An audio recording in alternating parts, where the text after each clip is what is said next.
My name is Randie Rogers, and boy, do I have some news for you.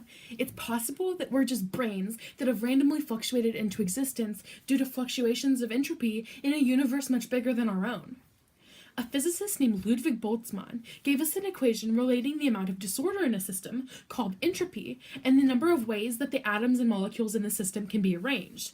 Those ways are called microstates, and all of the microstates together make up the macrostate.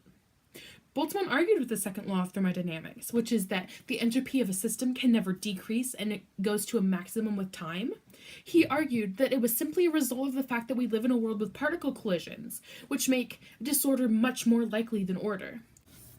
His ideas translated into proof with the 1993 fluctuation theorem. This theorem states that there's always a non-zero possibility that entropy can spontaneously decrease. This theorem quantifies this probability, and it shows that the entropy can decrease in microscopic systems. It also proves the second law of thermodynamics for macroscopic systems. For example, if you shuffle a deck of cards, you know that there is a very, very small, however non-zero, chance that the cards will revert back to their original order.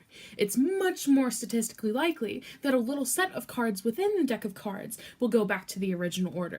Boltzmann helped establish the idea that our low entropy universe is simply a microstate of a much larger thermodynamic system. A decrease from a maximum entropy equilibrium would be the only way to allow observers to exist and be aware of the universe.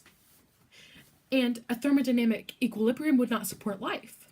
Big fluctuations allowing observers in our universe would be inconceivably rare, and smaller fluctuations would be comparatively much more common.